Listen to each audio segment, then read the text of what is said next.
Well, it's over. The season's over. A season that I will fully admit I watched less than half of the races. Waited for the end of the season. Watched more of the end of the season, except Texas, and we have an unlikely champion, I would say. In my Final Four, I did not pick him to make it. But obviously, you guys know I'm a Chase Elliott fan, so I am okay, obviously, with him becoming a champion.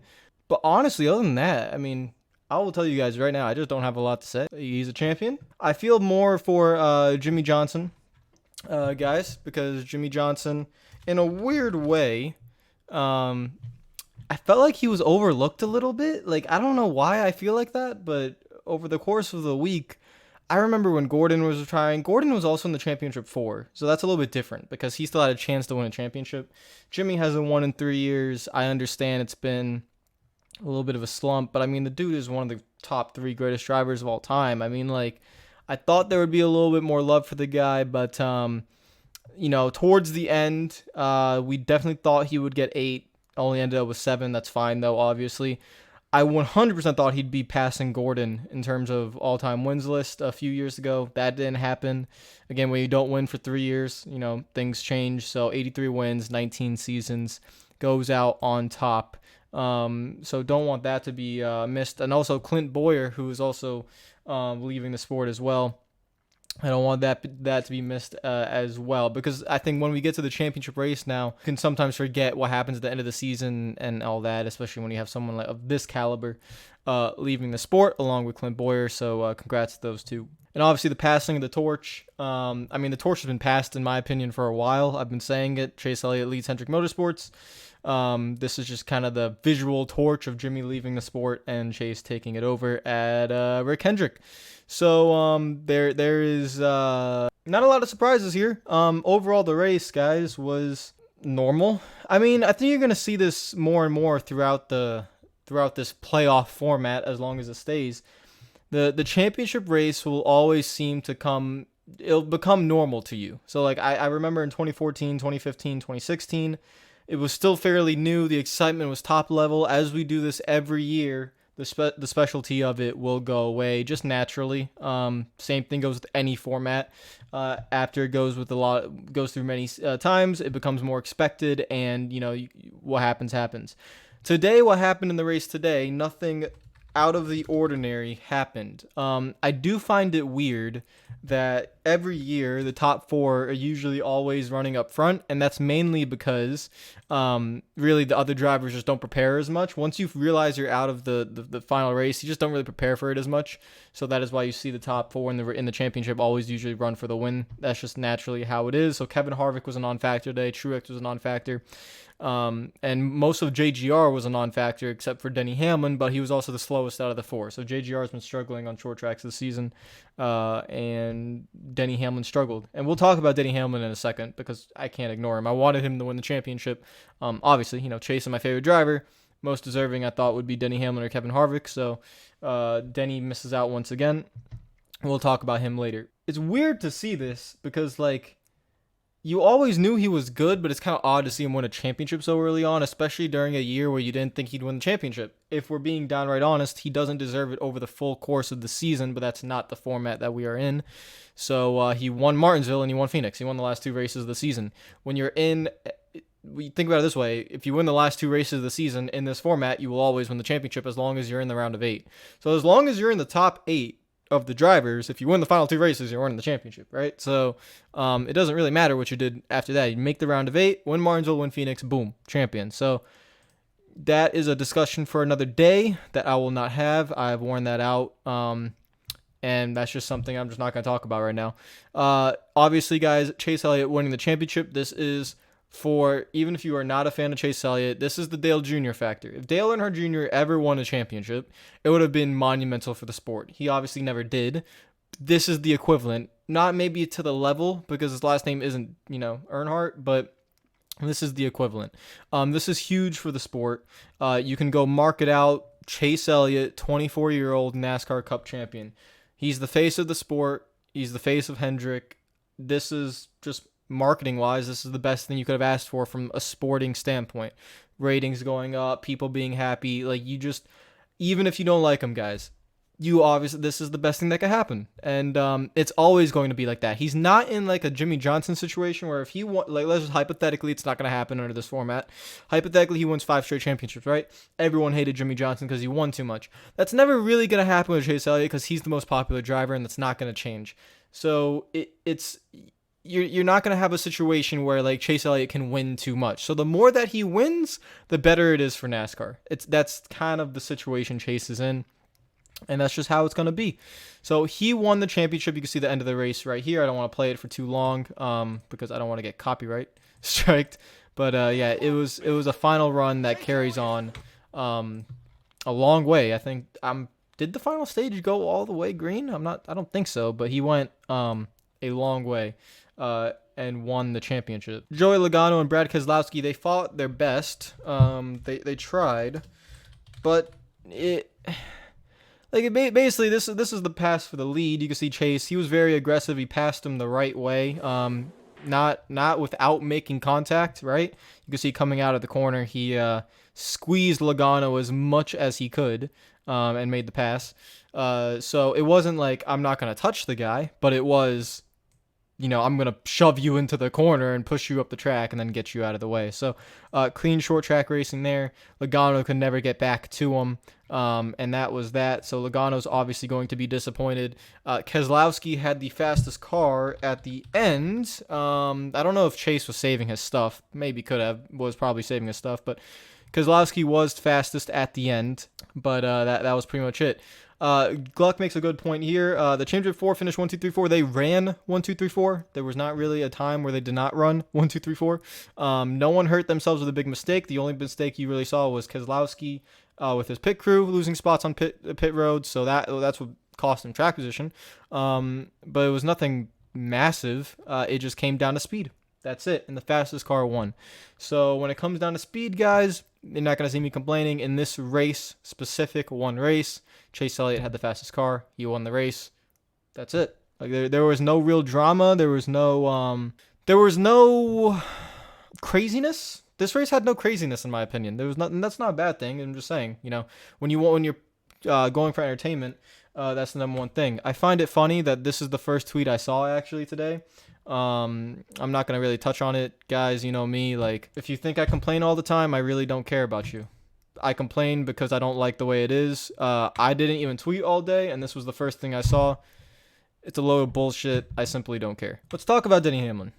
Now, Denny Hamlin was the slowest throughout the race. Not first half, but towards the end, he was definitely the slowest. Organization has been very good on short tracks this year, so the team made no mistakes. Notes the next closest JGR teammate was 10th. And Denny can't win the big one. Like, that's just wrong. The thing about Denny Hamlin, he's become really good at the wrong time. And what I mean by that is if he was this good before this format came in, he would be a champion already. I could specifically talk about 2010, where he choked that away in his first real shot at the championship. But even after 2010, 2011, 2012, 2013, if he had any sort of dominance like he is having now the last few seasons, he would have been a champion already. The problem is, it's really hard to win a race for a champion. When it comes down to one race of 4 other guys, you need everything to go your way. First of all, you need to have the fastest car. You need to have, Denny Hamlin, by the way, in all 4 of these races, or in how many times has he made it? I think he's made it 3 or 4 times. In the final championship race, he's never had the fastest car. That's just plain and simple. Him and his team have never had the fastest car. You can't blame his driving talent. He legitimately has never had the fastest car. That was the way this was. So if you don't have the fastest car, you need things to go your way. If it doesn't go your way, you're never going to win the championship in a one-race format. It just isn't going to happen. So he's become dominant at the wrong time. If he was dominant in a 10-race chase, he'd probably be a champion by now. The point of the matter is, Kevin Harvick wins nine races, best average finish by a country mile this season, doesn't even make the final race. Denny Hamlin, next best driver, so many wins, struggled towards the final 10 races. If you look at the stat, he only finished in the top 10 twice out of the final 10 races or something. He kind of, not top 10, he just struggled. He struggled in the final 10 races of the season, and even though he made the final race, it doesn't matter. Like, you just, if you can't win the final race, it is what it is. So I want to put this distinction now, because with this format, this is just something that you have to say. winning a championship doesn't really define you anymore. If Denny Hamlin doesn't win a championship in his career, that doesn't define him the same way like Mark Martin or Rusty Wallace not winning a championship, or Junior Johnson. That's a little bit different because you had the season-long format. Like I would say, Mark Martin not winning a championship, that's kind of his fault. Like you could have won a championship with all the consistency, everything. You could have done it. In this format, if you don't win one race when things aren't going your way, I can't blame you. If you don't make it to that final race, I can't necessarily blame you. Making the championship four is an achievement in itself. Winning the race and winning the championship is another achievement in itself. It's kind of like separated now.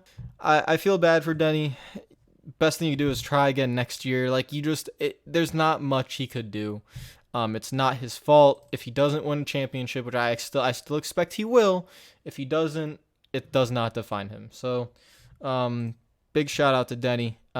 He's a great driver, and it is what it is. This is a very accurate picture. NASCAR's playoff system to Kevin Harvick and Denny Hamlin.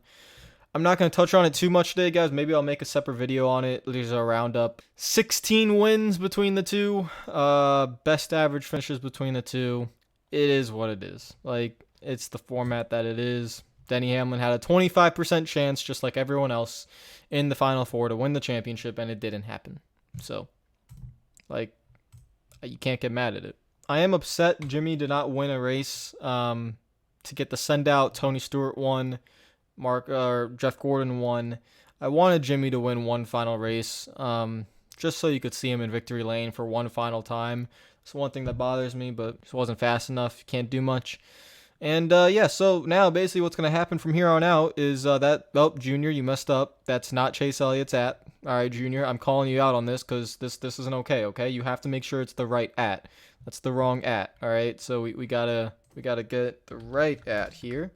There it is. See, you have to take out the 9, Dale. All right, you got to take out the 9. Do a little bit of marketing for Chase Elliott's marketing team here. If you want to go buy his championship gear, here is the link, right? You can go buy some championship gear, guys.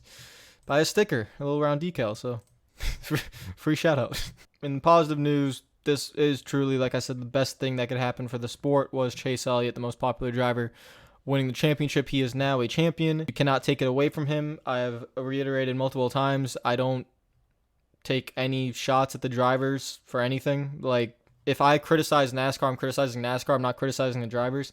You have to win in the format that you are given. Chase Elliott is a champion because of the format he was given. The format gave him the opportunity. Obviously, if it was a season long or a 10-race chase, he wouldn't have won the championship. But in the format he was given, he won the championship. Can't take that away from him. That's just how it is. So no one hate on Elliott for that. You can criticize NASCAR about whatever format you want to use. But at the end of the day, the format that was given, he wins the final 2 races of the season. He wins the championship.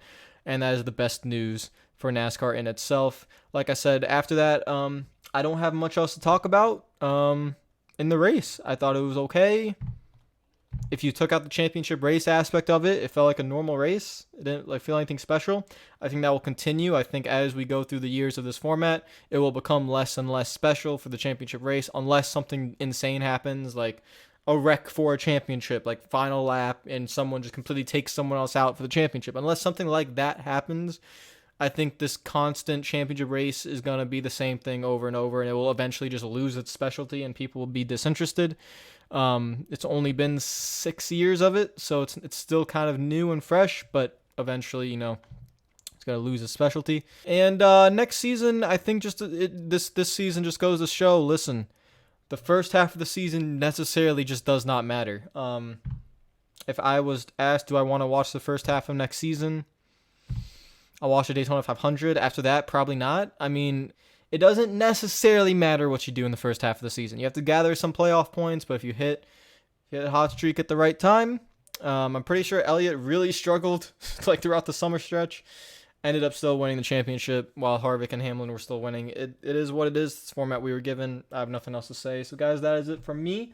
Congrats to Chase. Comment down below what you thought of the race. I'll make another video later on this week rounding everything up and my final thoughts on the playoff format and everything.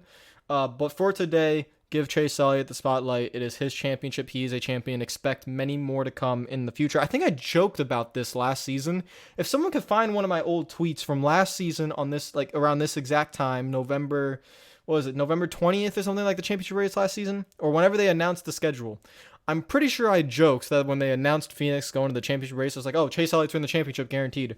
I didn't think it would happen, but, I was joking, but in the end, it did happen. So the fact that it did move to a short track does play. It plays into certain driver strengths. If Kevin Harvick made the championship race, I'm pretty sure Kevin Harvick, when he fully focused and that team fully focused, could have competed there for the championship. But the 9 team did, and they won it. And their short track program at the end of the season came to light. So make sure next season everyone's really going to focus on the short track program, because nothing's going to change next season. You're still going to have to be really good at Martinsville in the second and final race of the season, and you're going to have to try to win Phoenix. That's the short track program. So whoever is the best at short tracks will most likely win the championship next season.